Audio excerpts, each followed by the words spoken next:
All right. Welcome, everyone. My name is Sharon Burke, and I'm the Director of Resource Security here at New America and also a Senior Advisor, including to the Future of War Project. And I'm just delighted to welcome you to this very special event.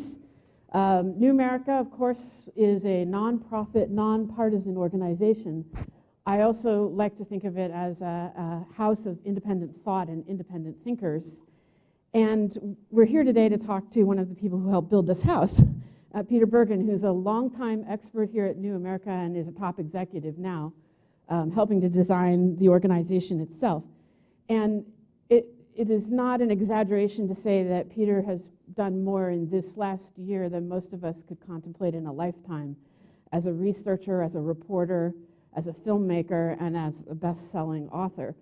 The book we're here to talk about today, and you can see that I enjoyed it since I've decorated it almost as much as a Christmas tree, is Trump and His Generals, The Cost of Chaos. And I think this book is a great exemplar of what New America is, as far as a place where we not only think independently, but also this book is scary, it's funny, it's fearless.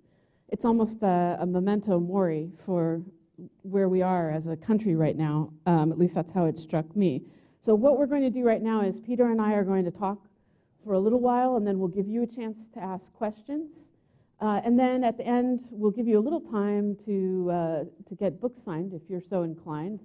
And Peter has a hard cap at 1:15 because he's off for other places. So we will be ending promptly. So with that, Peter, I'm going to start by asking you sort of an unconventional question for a book talk, which is a little bit about your methodology. You say in the beginning that you interviewed 100 people, and I would say, so my background, as you know, is I'm a former government official, and I've spent most of my career in the Department of Defense, most recently as an Assistant Secretary of Defense. So looking from the other side, I'm aware that probably everyone you interviewed had his or her own agenda. Or someone else's agenda, as the case may be sometimes. And what I was curious about is if you could walk us through a little bit how you write a book like this, particularly as the situation you're writing about is unfolding in real time. Well, Sharon, first of all, thank you for reading the book and for hosting this event. I also want to acknowledge David Sturman and Melissa Salick-Verk, who spent countless hours helping me research this book and fact-check it. And it's book number 6, so I'm making fewer mistakes. I mean, you make mistakes all the time, but you kind of do learn from your mistakes. And previously, my first book, as an author, there's a tendency to I must know everything. Now, it's impossible to know everything, and you'll never finish the book if you try and know everything. So, I'm better at sort of stopping at a certain point. I talked to 100 people who worked in the Trump administration or dealt with the Trump administration in some way. Some people I spoke to on multiple occasions. Some people were helpful, some people weren't helpful. I mean, just to give you an idea of what it's like to be an author, and this is not trying to, sometimes you can spend, 2 days, preparing for an interview and talking to somebody and, going out to meet them and hanging out with them, and it might end up as one sentence in the book, I mean, so you don't really know what the book is going in. I mean, this book began as a book about ISIS and the fight against ISIS, and then over time, a friend of mine, a former editor of mine, said, "Why don't you write about the Trump team and the national security team?" And I said, "That's a great idea," and found an amazing editor, Scott Moyers of Penguin, who really helped me think through some of the big issues, and so. But everybody has their own agenda, and there's a kind of there's a thing in American journalism about objectivity, which I think is a false, essentially a false standard, because objectivity is, we all bring our own prejudices and thoughts to any situation, but I think you can aspire to fairness. Fairness is a different issue than objectivity. And when I was writing this book, I was very conscious of the fact that half the country voted for President Trump. One of my closest friends works in a senior position for President Trump. Many people I know voted for President Trump. They're not all, the basket of deplorables by any stretch. And so that was on my shoulder when I was writing about this, as much as anything else. And somebody who worked in a senior position for President Trump read the book, and I asked him, is it a fair piece of work? And he said yes, so I'm happy about that. That may actually affect sales because people want a I hate Trump or I love Trump book. They don't want a Trump is a kind of complicated figure with some problems, but he's got some things right and some things wrong. That is really this book. And I'm probably, people are immediately canceling their Amazon order as I speak when I say that, that this is, I'm trying to be fair to a consequential president who, said a lot of, one of the themes in the book, and Sharon, just interrupt me whenever because I could just go on. Thinking about this book for a while. So. Well, Steve Cole, my former boss here, before Anne-Marie Slaughter became the boss here, said a really interesting thing to me about books. First of all, you write a book, and that's a whole process, and then you have to interpret it to other people, and that's very different, because you have to interpret it for 4 minutes or half an hour, or what were you actually trying to say is actually an interesting question, because when you write it, you've written a lot, you're sort of so into it. But one of the big themes of the book is the similarity between President Trump and President Obama. And obviously there are big differences. There are big differences on climate change, there are differences on China, there's differences on the Iran nuclear deal. But if you look at how they actually approach some stylistic differences. But when you look, both of them are actually candidates that came from outside the mainstream of the party. We haven't had a conventional election, party election, where a machine candidate wins since 1992. Only George W. Bush was a machine candidate. So Obama and Barack Obama and President Trump come from outside the system to a large degree, and they both see themselves as being elected to get out of America's endless wars. And Trump, is drawing down in Afghanistan as we speak. In fact, it's so fascinating. I mean, I obviously don't get to this in the book because we're now talking about today. Trump is in exactly the same position that President Obama was in at the end of his tenure in 2008. Almost exactly the same number of troops in Afghanistan. We've got 13,000 today. We're going to take 4,000 out. That gets us to down to around 8,000 or so. That's exactly the number that Trump inherited from Obama, going through exactly the same process, which is both presidents wanted to get out, but they, when they do the math, they always come back to the only worse thing than staying in Afghanistan is leaving and basically having a sort of Iraq 2011 situation where you pull out and ISIS or other groups like it come into the vacuum. But they both have relied on the use of special operations forces, the use of special forces, cyber warfare. They haven't made a major unforced error like sending a major conventional army into Iraq. Reluctant to commit to. Yeah, and and in fact, combat operations, and one of the things in the book, Josh case. Geltzer is here. Josh was the senior director for counterterrorism. He's also a fellow at New America.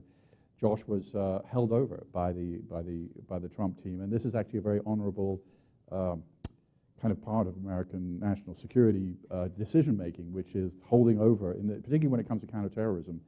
Mike Leiter was held over by Obama, even though George W. Bush appointed him to the National Counterterrorism Center. Nick Rasmussen, who's now at the McCain Institute and works with us closely here, was held over by the Trump team from Obama, and before that worked for Bush. So you see in the counterterrorism sphere that there is kind of a lot of, I mean, you come out of this tradition, right? It's like it's hard. Sure, continuity. There is a kind of consensus about what we should be doing on counterterrorism. Except that, of course, Obama was a departure in some ways, from some of that continuity. But you're saying that Trump is continuous with that departure. Well, I think you're right, but I would caveat it. The second Bush term is different from the first Bush term. Sure. The secret prisons are closed in 2006. Right. There are Supreme Court rulings that allow prisoners at Guantanamo. After that second inaugural address, the second inaugural address was almost a height of difference, and then it tailed off pretty fast. Yeah, and so that by the end of the second Bush term, which is really when the drone program begins, and then Obama ramps it up dramatically. Right. And actually, Trump, and we track this at New America, Melissa Salick-Verk in particular, the Trump team has actually dialed back the drone program in Pakistan to levels that are very low compared to what Obama had. They've amped it up in places like Somalia and Libya. In fact, that's one thing I wanted to mention to you, is that I noticed throughout the book that there are places where, I mean, you're a journalist, and certainly it shows that you're a reporter and that that's the kind of writing you do, but you're also a researcher. And there were several places throughout the book where the fact that you do research on terrorism, domestic terrorism on the drone program showed, and it's really kind of where the text smolders a little bit, where you do take issue inherently with some of the things that have been said and done in this administration. Well, that is true, and the travel ban is a classic example of that. I mean, David Sterman in particular here tracks that, who is actually conducting terrorist attacks. I mean, we just had one in Pensacola, which was conducted by a Saudi citizen who happened to be a member of the Saudi military. Well, of course, they're not a travel ban country. And in fact, this is the first time a foreign national has carried out a terrorist attack successfully in the United States since 9/11, which were conducted by 15 Saudi nationals out of the 19 hijackers. So the travel ban was, our research at New America shows that this was a solution in search of a problem that doesn't really exist. And, it was basically, and also like the people that are, I mean, the people who are carrying out these attacks in the United States are American citizens or legal permanent residents, and they're radicalized. They're radicalizing here. So this was, the travel ban was, it made no sense. It was, and I get into it in some detail. And in fact, the intelligence community was under considerable pressure from the Trump White House to come up with, the intelligence that showed that these travel ban countries were really a problem. And of course, that wasn't the case. And if you recall that one of the first countries on the list was Iraq. Well, this caused consternation. H.R. McMaster had fought in Iraq. Jim Mattis had fought in Iraq. They knew that Iraq was leading the charge against ISIS, and there was a huge fight between Attorney General Sessions, who's an immigration hardliner, who, he wanted Iraq to remain on the list. President Trump wanted Iraq to remain on the list. H.R. McMaster showed Sessions a portrait of a guy called Al-Jabouri, who's the mayor of Tal Afar, where McMaster had fought an important battle in 2005. Jabouri had gone on to become a major general in the Iraqi army, and now, when he had family in the United States, now he wouldn't be able to come back to the United States. Here's a guy who's leading the charge against ISIS who can't come visit his own family in the United States. The whole thing was crazy. Mattis and Rex Tillerson went in to see Trump and really argued the case that Iraq should be taken off the list. And they won that one. They won that one. And you show that in there. And that leads me to something I wanted to ask you about too, which is that's a good example of what you call in the book the axis of adults. Yeah, I mean, I use quotation marks, obviously. But and you also talk about, right, of course, but it's still, you coin a term, and you also showed that between 2017 and 2019, in 2017, when the axis of adults, which would be the former generals, which is, of course, what the title of the book is, Mattis, Flynn at first, although I'm not sure I'd call him part of the Axis. But John Kelly, of course, and General Dunford, and then also Rex Tillerson, even though he was not a general officer, as a former CEO, I think you count him as part of the Axis. When they were there, and Gary Cohn, you list basically a number of successes and diminishing returns once they all leave. Yeah, I think so. If you look at 2017, I think the record of national security, foreign policy successes is much better than it was right now. So in 2017, ISIS was largely defeated. Trump actually, to his credit, sped up operations against ISIS, changed some of the kind of authorities that competent commanders have to do operations as opposed to being micromanaged, but from the West Wing, as was the case under Obama. And also, there were caps on the number of troops in Syria, 500 under Obama, 3 helicopters. And when you have 3 helicopters in a war zone, one of them's being serviced. It sort of adds up to not really having any coverage at all. So Trump got rid of all that, put 2,000 soldiers in there, mostly special operations, special forces, a lot of air support, armed the Kurds in May of 2017. The Obama administration had debated this for so long that by the time they kind of came to a conclusion, they were all pretty much all out of office. So they let that, or they knew that arming the Kurds would irritate the Turks, but you can't take a city like Raqqa with a relatively small number of American ground forces. You had to have an actual ground army.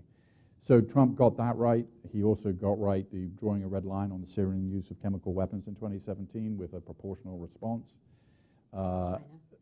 China, I think you know a lot about China. I mean, that I think, when historians write the history of the Trump presidency, they'll say that he got that largely right, even if the tactics on trade have been, questionable. But, identifying them as a peer competitor, which was in the defense strategy that Mattis oversaw, in the national security strategy that McMaster oversaw, and there's been results. So, for instance, the Chinese want to turn the South China Sea into a Chinese lake. In an effort to kind of reverse that, I mean, the Trump administration's done a lot more freedom of navigation exercises than Obama did. And they're taking a much more skeptical line with the Chinese, which, I think there's a kind of consensus, at least in this town, that that's the right approach. And then finally, I think Trump gave a well-received speech in Riyadh in May of 2017 to the 55 Muslim majority countries minus Iran that showed up for that speech. In fact, if you close your eyes and you didn't, it was a speech that Obama could have given minus the Iran bashing. Right. And then, he, trying to think what else in 2017 did he get right. But we're now in 2019, and all those people have been purged. All those people have been purged. And it hasn't benefited any of them, right? So I wanted to ask you, in that sense, so you get some successes while they're there. They've all left or been purged since. Yeah. The diminishing returns are clear. He's not succeeding now. So one of the questions I had is actually from a review that Elliot Cohen wrote, kind of an odd review, but there's a very good question in the odd review. I'm a big fan of Elliot Cohen's. But it's beautifully written. He compared reading the book to going to the dentist, which is not really like, and like having root canal surgery without Novocaine. I mean, so. But it's clear he's talking. It's clear he's talking about the Trump administration, not the book. The book is actually a very pleasant read. So. Anyway, but so Elliot Cohen, as many of you probably know, is the dean of SAIS. He's a very impressive military historian. But he led the Never Trumper movement, and clearly, he's not a fan of President Trump. He posed a really good question in the review, though, that I wanted to see if you could address, which is, he said, these were formidable people. Jim Mattis, General Kelly, Rex Tillerson. Certainly Tillerson has no need. None of them did, right? They had all already had very successful careers. Yeah. And had successful post careers at that point lined up.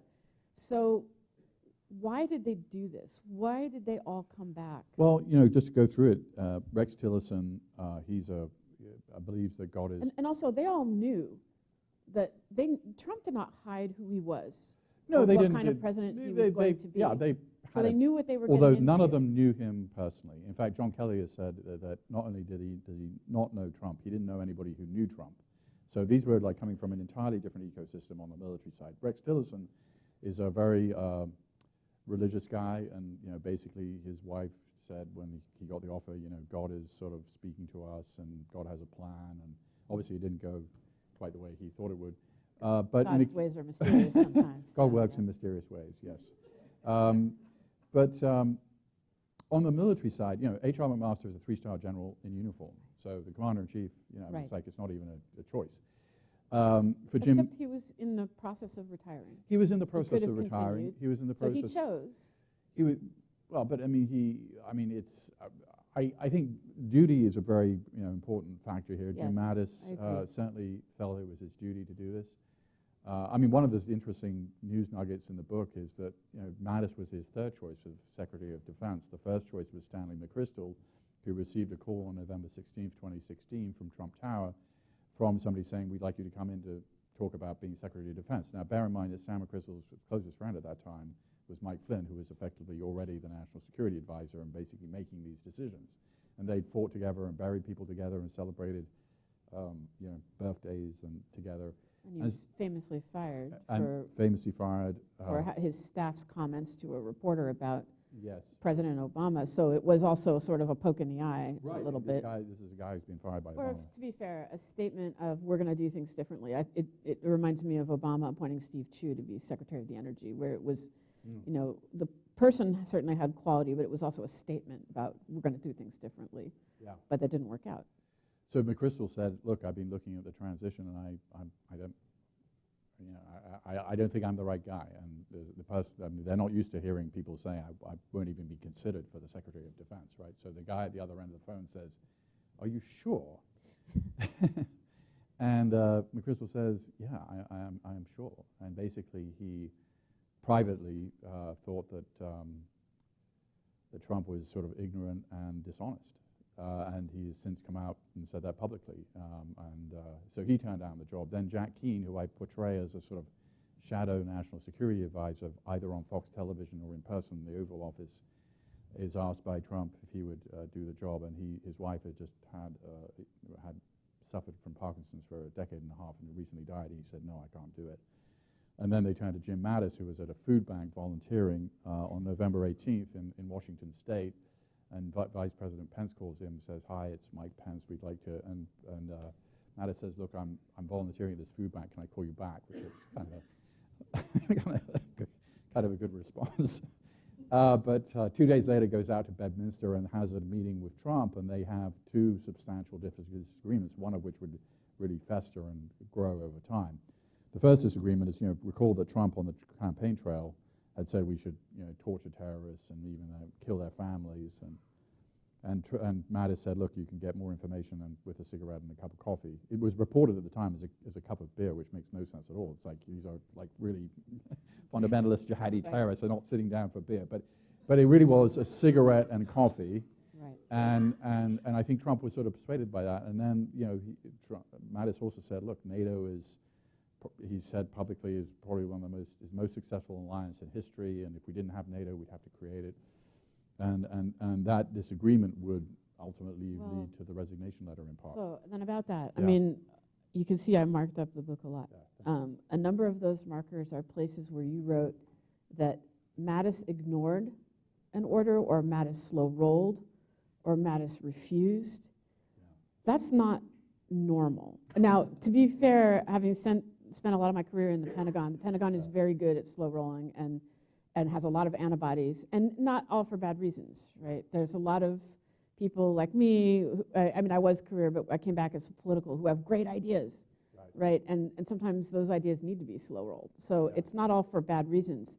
But that level of ignored, refused, slow rolled is not common. And I think one of your other reviewers who wrote a fabulous review, Derek Chollet, in the Washington Post, asked you a direct question in his review, which is, how do you feel about that? And as a precedent. So we may all feel like, well, this president's a little scary, it's okay. The access of adults slowed him down. What about the next president, if it's someone that we feel more confident about, if we get the same? Well, I think that's a great question. President Elizabeth Warren, if she instructs something, so the book is ultimately about civil-military relations, which sounds very boring, but is obviously important. And there's kind of a paradox baked into all this, which is, the generals have to give their best military advice to the commander-in-chief. The commander-in-chief, at the end of the day, is a commander-in-chief, and he or she can do whatever she wants and has very large latitudes. By the way, if President Trump said to everybody in the Pentagon has to dress as Big Bird today, they would have to do it, right? I mean, but the fact that they would find all kinds of regulations about feather size and things that would mean that it would take a little while. But so he just because you can do something doesn't mean you should do something. And we look at these pardons of these these special operations guys, and that I think a lot of military veterans and serving military, I don't think are comfortable with Trump doing that as commander-in-chief. Right. But it raises some very interesting questions. Of course, H.R. McMaster wrote Dereliction of Duty, and it became a bestseller on Amazon when the day he was appointed. Right. And it was his PhD history thesis at Chapel Hill in North Carolina. And the whole point of that book is that the generals kind of didn't give Lyndon Johnson the military advice that he would have needed to win the war. But you could also make the argument, Lyndon Johnson also didn't want to hear that military advice, right? He wanted to do this graduated pressure campaign against the North Vietnamese, which really was more about body counts and wasn't really about winning the war. And of course, the war wasn't won. So there's an inherent difficulty in the relationship but so one response to Jim Mattis's response to Trump was the slow roll thing. So when he was asked for options on Iran, he just wouldn't provide them. When he was asked to do a war game on South Korea or North Korea and the military options there at Camp David in the fall of 2017, Vice President Pence and McMaster were going to oversee it. He just didn't provide war planners. You can't have a war game without war planners. So, and I think Jim Mattis may have slightly misunderstood the president. Certainly, his rhetoric is. He's rhetorically very kind of. I mean, he's a bloviating bully. Let's summarize it that way. The president? Yeah. Okay. But that, but it doesn't really transfer. And I think our enemies and our allies kind of have begun to sort of discount some of this. I was talking to a European diplomat yesterday who just said, look, we used to respond to every tweet. We don't even pay attention now. So the Iranians are, they're gingerly starting their enrichment.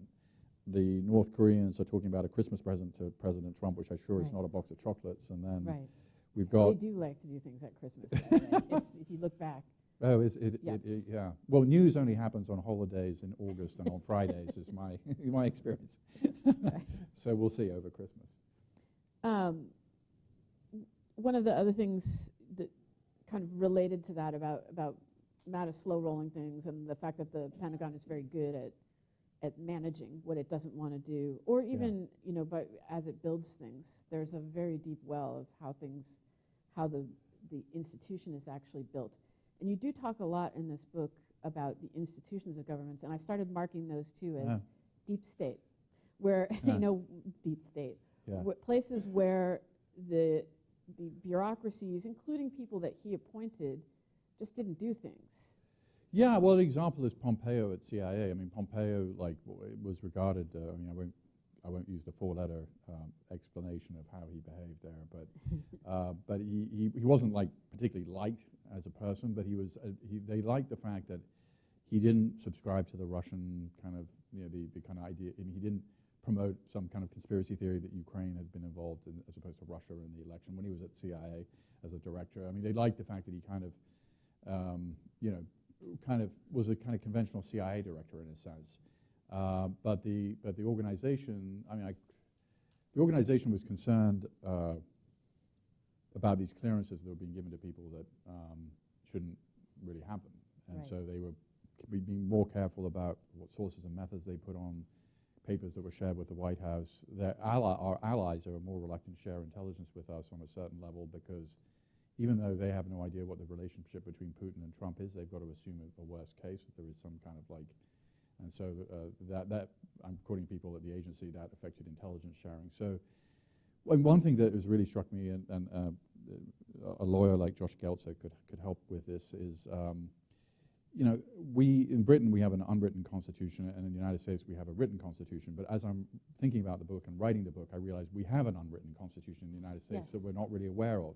And that unwritten constitution says the president won't just attack his own law enforcement agencies or his own intelligence community. A president won't call the media the enemy of the people. I mean, there's a certain kind of set of norms which we just kind of have grown to expect. Now, is Trump a norm breaker that will be the kind of defining features of the way forward? I mean, I don't look back on, you recall the events in just not far from here on Capitol Hill where people almost beat each other to death on the Capitol Hill, on the floors of Congress, or recall, it's not like we're in some particularly polarized moment compared to the rest of American history, where we had a civil war, where we had the conflicts of the 70s, and so I don't think we're in some Bronze Age of kind of bad behavior, because I think that it comes and goes in waves, and the Cold War, in a sense, united the Republicans and Democrats around a common objective, particularly when it came to foreign policy and national security. Right. And we don't really have that agreement. We had that agreement after 9/11. President Bush had a 90% approval rating, the highest of any president in American history, in the weeks after 9/11. And the Iraq War kind of blew up that. And the lowest. And the Iraq War blew up this consensus. And why do we have Trump? I think we have Trump for two really very simple big reasons. One is the financial crisis, and the other one is the Iraq War. The elites have failed the American people with a war of choice, which turned out to be very expensive in blood and treasure, and with the kind of self-dealing that exists in both parties that allowed, in a sense, this financial crisis to emerge. And Trump seemed to supply answers to both of these questions, basically saying we're going to end these endless wars and I'm going to work for the common man. Now, has he succeeded in either of those? That's not really for this discussion. But the point is, if the Democrats are going to win against Trump, they have to produce somebody who has some ideas about both these issues, and it seems like has some plausible answers to some of these questions. And just a comment, I would agree with you that one thing I saw serving in the Bush administration was, I don't think I appreciated, even though I'd been a civil servant for some time at that point, I don't think I appreciated how much of our system of governments is customary and not statutory.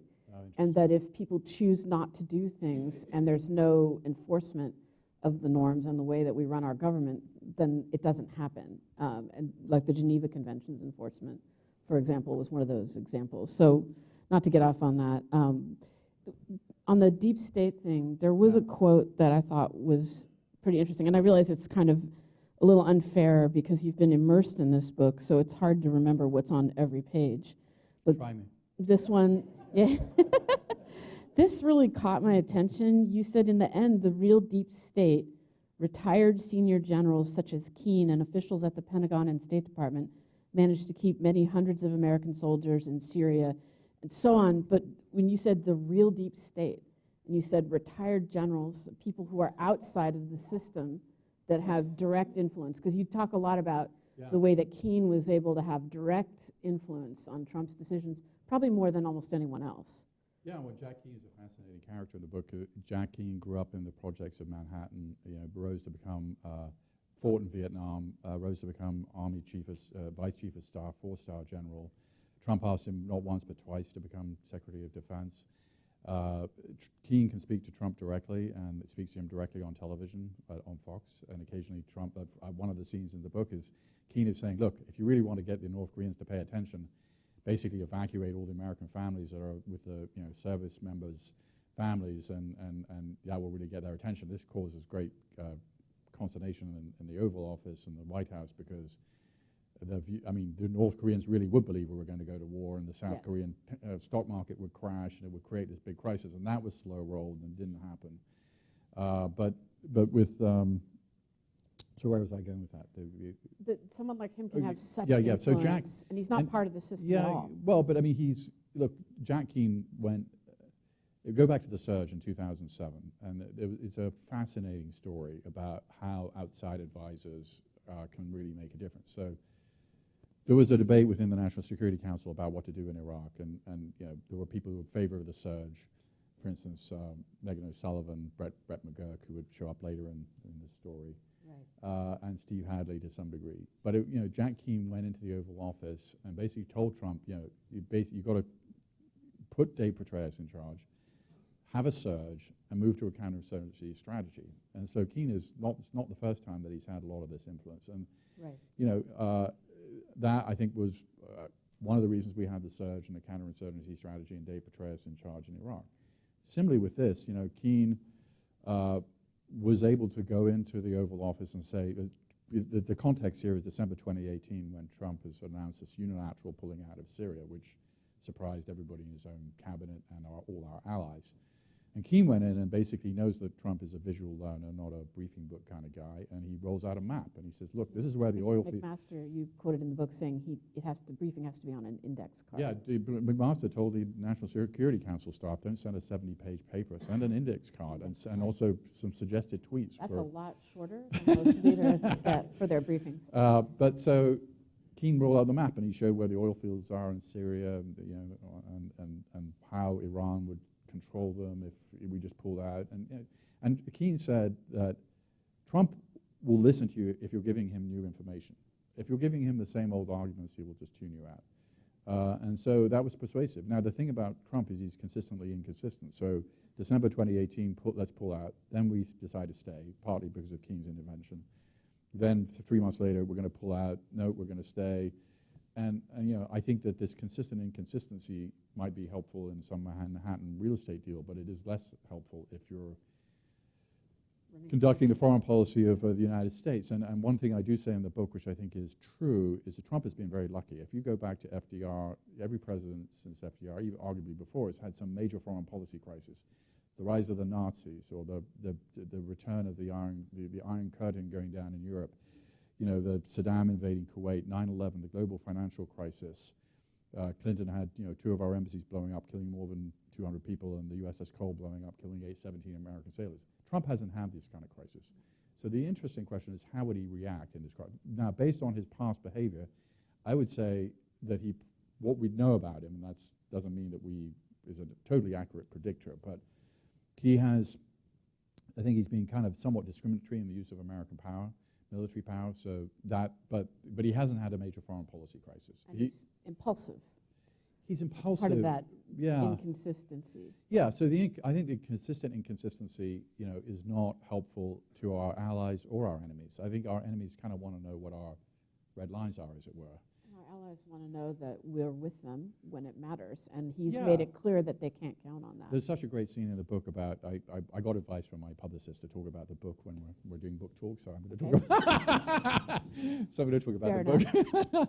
There's a great scene in the book when Angela Merkel comes for the first time to Washington and to meet Trump, and Trump is incensed that Germans only spend 1% of their GDP on defense spending, when there's been an agreement that every country should spend 2% in NATO, 2% up to 2% or more of by 2024. By 2024.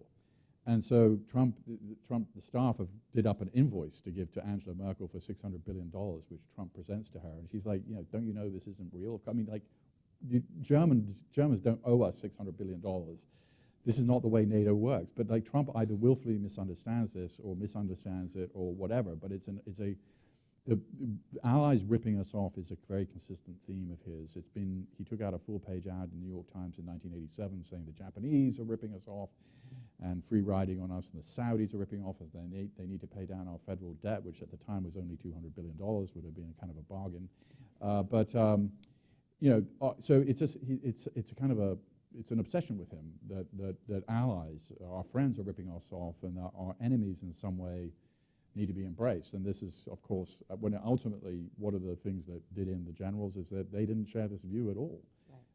And what did if you look at H.R. McMaster's speech, the Munich Security Conference, where somebody asked him a question about the just indicted 12 in 2018, right? Yeah, Russian military officers who were involved in the sabotaging the presidential election in 2016. McMaster says something like, this showed indisputable proof that the Russians had done this, and then immediately Trump tweets, McMaster's kind of wrong, mistaken. Right. Mattis did a speech at the Reagan Library in California a few months before he resigned, and just said you can't trust Putin. So I mean, they do have a kind of core, they have a view of the world.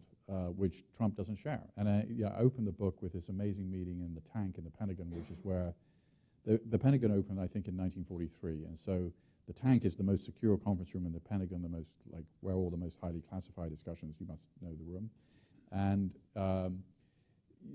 so this is where FDR and George Marshall planned the end of World War II. So the reason I opened the book with this meeting is, to me, it's the most important meeting of the presidency in a lot of ways.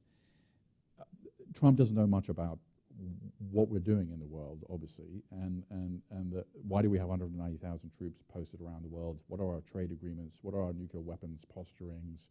Where are our aircraft carriers? How many do we have, et cetera? So the idea was to basically give him a laydown of what the world looks like.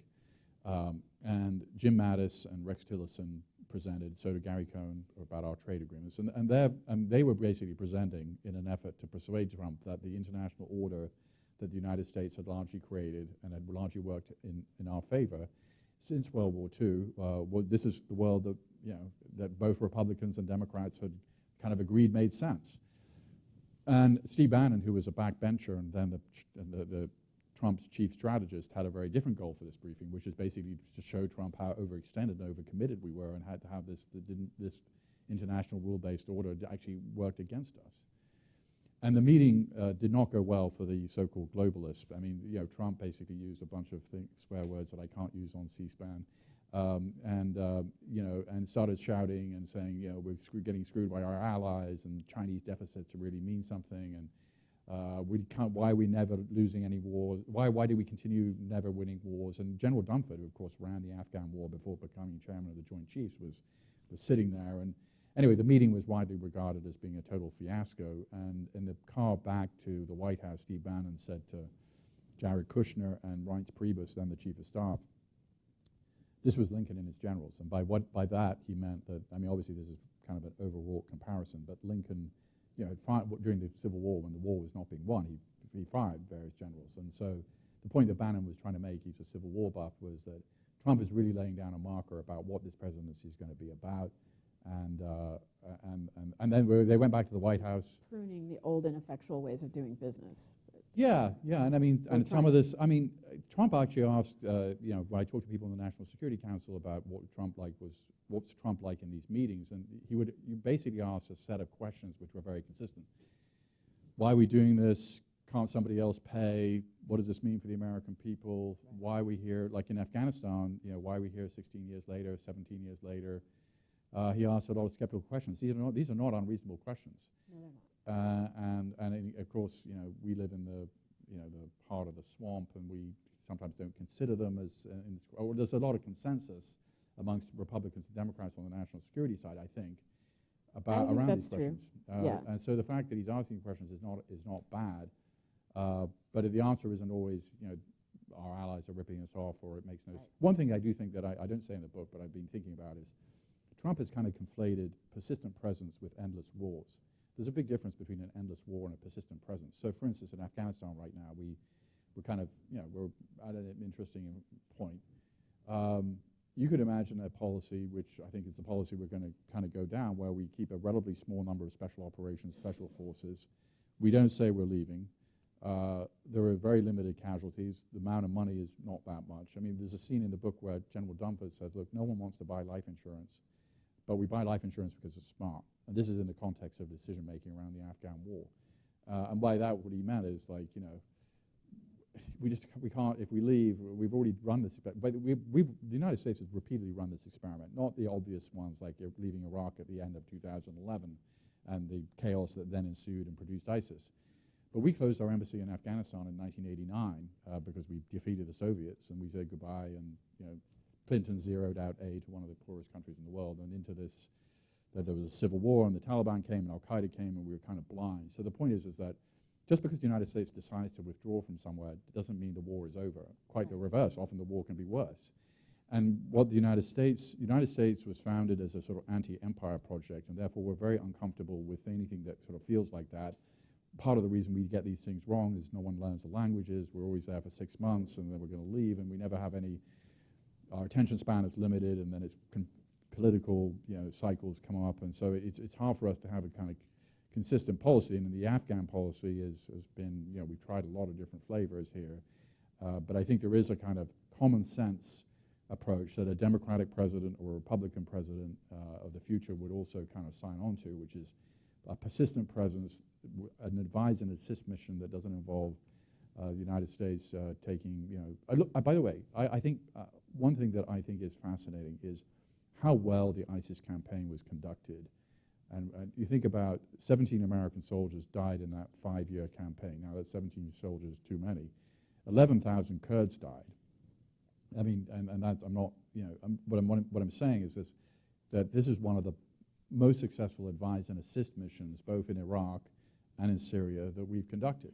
And I don't think, sometimes we kind of forget that we can do things successfully, particularly with the right partner. And you look at the Iraqi counterterrorism service, it's a pretty effective military force that we helped create. I think the last point to end on before we turn it to the audience, I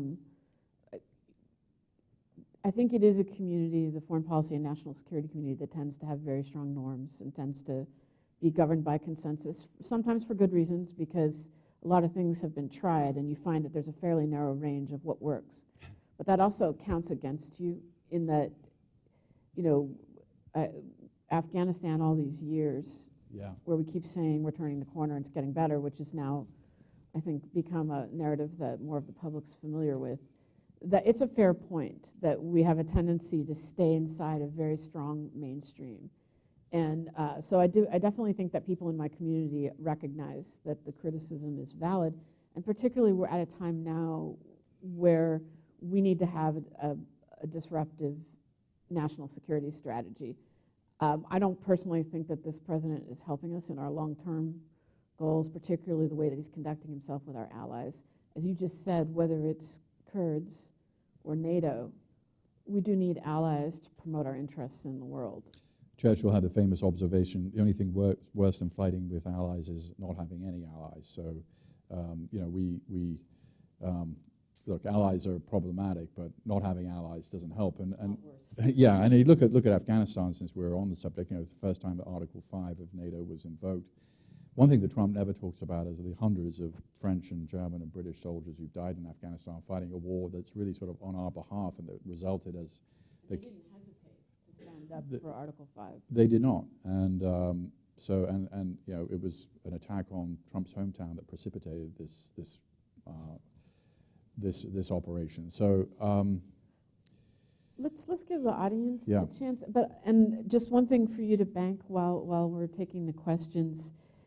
You wrote this book as this was happening, Yeah. which was really challenging. And you know, you say in the end, there were a couple things you said that I thought were really interesting. You know, Trump is now his own general. Yeah. And then you said, is he an outlier or a harbinger? And so I would ask you at the very end of this conversation, what's the next chapter? So let's go ahead. You had your hand up first, so if you would please identify yourself. Sorry, a little host privilege here. I'm Fuzz, I work at New America, and I wanted to follow up quickly on something you said last question, Peter. You said, even if we leave, the war isn't over. Yeah. What about the inverse? We have troops in Germany, we have troops in Japan, we have troops in Korea. Yeah. Could Trump or the next president declare the war over, either of them, and stay? And how would the generals feel about that? Well, I mean, that would, in the case of Korea, we have like 25,000 troops in Korea, a lot more than twice as many as we have in Afghanistan right now. So, I mean, but for those troops to leave, you'd have to have a peace agreement with the North Koreans. And that is, right now we have an armistice. Move Seoul, apparently. Oh, yeah, right. Right now we have an armistice, so, you know, for those troops to leave, there would actually have to be a real agreement. Troops stay. Yeah. You say, the war is over, we're just... Yeah. You're talking about a large presence, though, with an all-volunteer force. That's not easy. Well, we're in Germany, Japan, the war is over, right? Yeah, yeah, I mean, clearly the war, what's the question? I'm still... Can you declare the war over and stay? So can you stabilize Afghanistan and Iraq, presumably in Syria, with an American Or troop just say so. presence Just like in a it's the kind of thing he would do. non-combat I see. situation? Well, but that's kind of where we are in Afghanistan. We're not conducting combat operations, really. I mean, except on the counterterrorism side. So yeah, you can stay, and the war is over. The war is over clearly in Japan and clearly in Germany, and you can. That's why I think we need to make a distinction between persistent presence, was what we have in Germany, and an endless war, which is what I think a lot of Americans think we are in Afghanistan. I think that we're moving more towards persistent presence, and that makes sense. Okay, sir, and if you could identify yourself for us and your affiliation. And I just want to warn you that I seem nice, but I'm really not. And so if you declaim, I'm going to cut you off. So. Peter Humphrey, Intel analyst and a former diplomat. Given that these gentlemen have a limited shelf life, A, do you see a resistance to each subsequent guy coming in? Is it getting harder and harder to bring someone in? And B, does the administration have a round in the chamber, or are we starting the search process every single time? So you mean Secretary Esper has a harder time than his predecessor in getting in? Well, it's harder to recruit. Okay, right. Yeah, I mean, look, I think in a normal, I mean, Mark Esper seems like a perfectly competent guy, but he's not Jim Mattis, and Robert O'Brien seems a perfectly competent lawyer, but he's not H.R. McMaster. I mean, you know, the talent pool is not as big over time, and that's true in any administration as the clock sort of ticks down. But I think in this administration, like, you know, I mean, just do the math. I mean, the likelihood of you being fired or forced out or having to resign is pretty high in these jobs.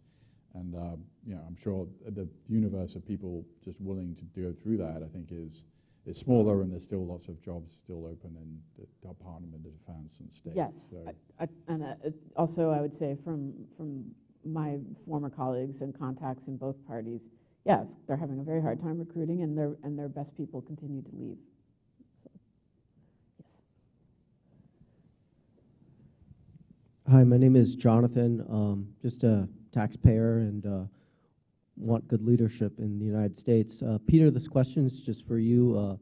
Basically, you've done all this incredible research on the history of the presidency, National Security Council, defense. If you were to distill Trump's leadership style, pros and cons, and what we could learn from that looking forward into the next 10, 20 years for the future POTUSes, what would you say? Well, I mean, his leadership style is idiosyncratic, I would say.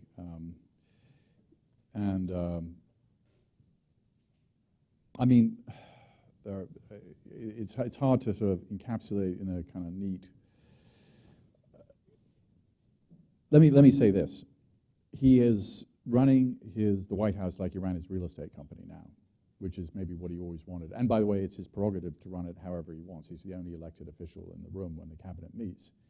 But he's surrounded largely by a group of yes men with a sprinkling of yes women, and family members, and it's a one-man show, right? I mean, and I think the group of generals and other leaders that he had in 2017 was a more impressive group of people. They actually debated with him about matters of substance. They kept the Iran nuclear deal alive for 18 months.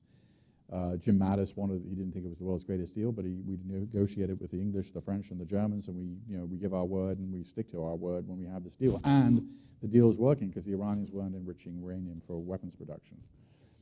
So I think that his leadership style has, he's kind of reverted back to what he knows best, which is a one-man show with people just saying yes. That doesn't really matter, I think, probably most of the time. But it does matter if a major foreign policy crisis hits and he's not getting the best advice that he should be getting. That said, he, as we've discussed already, he's reluctant to use American military power in general, which is good. He is capable of changing his mind. I'll give you an example that we haven't discussed. Saipov, who was the Uzbek American who killed eight people in Manhattan with a vehicle attack in Halloween a little over a year ago. Trump immediately said we should send him to Guantanamo, and within 24 hours he said, actually, I've changed my mind about that. Why did he change his mind? Because enough people said to him, look, if you send Saipov to Guantanamo, he's never going to be tried. We haven't tried Khalid Sheikh Mohammed, the operational commander of 9/11, who's been in Guantanamo now or in American custody since 2003. So he's capable of changing his mind about the facts, but he has certain instincts. And not caring that Republican orthodoxy was you can't say you'll try them in American courts. Well, that's true, yeah. Republican orthodoxy is we should send all these people to Guantanamo. He himself said that for a while. So I'm going to kind of duck your question a little bit in the sense that it's too early to tell is kind of a good answer to all questions. And it's hard. And to quote Yogi How about Berra. this? A specific gloss Yeah. on that question. Yeah. His use of tweets to directly communicate is unprecedented. Well, that is unfiltered tweets. Yeah, well, that's a really good observation. I mean, clearly that is just. Will that continue? Yeah. Well, why have a White House press secretary if President Trump is doing these so-called chopper talks every day and/or tweeting? It's a much more direct form of communication, unfiltered. This is what the president thinks at any given time. It's hard to imagine that the next president wouldn't adopt some of these kind of communication strategies, right? So certainly on that front. I think Americans also, if you look at polling data, a lot of Americans, a majority, think we're doing too much in the world. So it's not that Trump is unreflective of where a lot of Americans are. It's the so-called deep state. It's the Republican, Democrat, national security establishment that takes it as an article of faith that actually one of the reasons that we've done so well is because we set up all this national security architecture and trade architecture. It all boats rise, but at the end of the day, it was the United States that was sort of the architect of this. Okay, another way to answer your question. Let's do the thought experiment. Another way to ask it would Yeah. be, Mike, just simple, what is good leadership at the POTUS level based on what you have?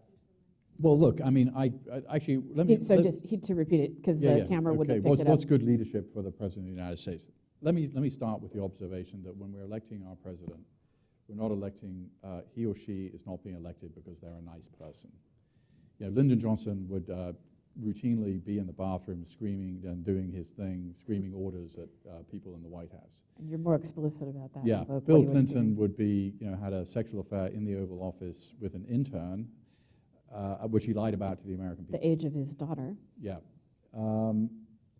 The nicest American presidents of recent era, President Carter and George H.W. Bush, both were one-term presidents. And also, by all accounts, were not necessarily nice internally in the way that they did. Well, I asked, they were just as Yeah. salty and decisive. Well, but the point is that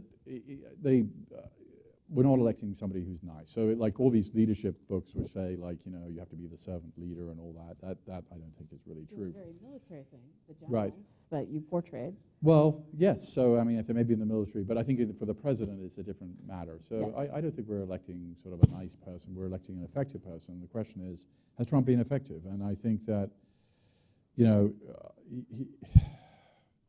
when people look at their 401k, they're going to say this guy was effective, right? If that's the measure. At least for now. At least for now. If this Mexican-Canada trade deal, you know, as it, you know, if that will be seen potentially as effective. If the Chinese really stop stealing our intellectual property, trade in a more fair manner, buy more of our goods, you know, that will be seen as effective. So, you know, I think it's just it is too early to tell in the broader sense. I can't really answer your question, to be honest. But do you think also this sort of no holds barred, you know, my way or the highway, and I don't care what our system of government is there going to be, if the pendulum swings back, is there going to be the same conduct? That it doesn't matter that have checks and balances. I'm the strong executive. I'm going to do whatever I think is right and break plates if that's what needs to happen for the greater good. I mean, you're describing Lyndon Johnson, right? I mean, so that just goes back to this, like, so if your question is about what personal characteristics do we want in a leader, I don't think niceness is one of them. That is, and being a gentleman, or let's say, I mean, one of the big differences between the military and President Trump is the military has a sort of honor-based code of conduct. Trump clearly doesn't. I mean, but what really separated the generals from Trump is not the way that, I mean, there's an astonishing scene in the book where Trump is saying, you know, Afghanistan wasn't worth the death of one single American soldier, and he says that in the presence of John Kelly, whose son, Robert Kelly, Lieutenant Marines, was killed in Afghanistan in 2010. Did Trump not know that fact about his chief of staff, the guy he spends the most time with of anybody in the White House, or did he not care, or some combination of both? I don't know. But the point is that, you know, his lack of empathy is you know, that ultimately is immaterial because the American people are voting for somebody who will act in their interests in a way that is appropriate. And I think that Trump has got lucky without having a major foreign policy crisis. He hasn't made major unforced errors like the Iraq War. And so I think the jury is kind of out. And I mean, let's see how it goes with the Chinese, which is really, you know, I think one area where he's done terribly is an area that Sharon knows very well, which is climate change. And I think that Trump could have said, I disagree with the scientific consensus that climate change is caused by humans, but I'm aware of it, it's happening. And therefore, I'm a builder, we're going to do big infrastructure projects. People, right. We're going to protect Lower Manhattan, we're going to protect Palm Beach, two of the places that have been most affected by climate change in the United States, and he hasn't said that. So I think, that is a dereliction of duty in my view. So anyway, I don't have a simple answer to your very good question, I'm afraid. But it was a good discussion. I think we have time for one more, at least one more, probably more than one more. Hey, Heidi Vogt. I was a reporter in Afghanistan during McChrystal's tenure, and so a bit of a hypothetical. I'm wondering, you know, if he had said yes, you know, he was always known for his sort of casual, straight-talking demeanor. Do you think he would have had more success managing Trump, or, you know, even just strategically, do you think he would have taken a different approach? I think the short answer is no. Why not? Can you give a longer answer? Because what you used the interesting word, managed. One thing Trump hates is if he thinks he's being managed, he doesn't like being lectured to. There's a great scene in the book where Steve Bannon says, look, to H.R. McMaster, look, you know, Trump is the guy who like partied all night, didn't read any of the books, you know, comes in the morning, puts on a cup of coffee, reads your notes, gets the passing grade on the paper. You know, he's not at all. That's why he doesn't like professors. He doesn't like lectured to. He doesn't want to be managed. He believes in his own instincts. He believes, you know, there's a quote that I begin the book with, which he's back in 2004.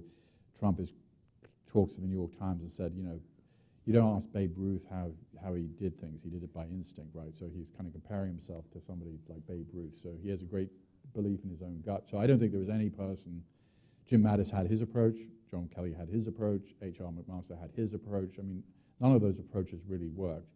And the approach that seems to work is just to sort of say yes and sort of like, you're right. And I mean, he doesn't, I wouldn't really want to be married to him.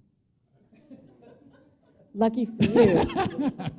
Lucky for you, I don't think it's in the cards. I don't think so. So we have to end now. I know you have a question, but I would invite you, if anyone would like the book signed, this is your moment.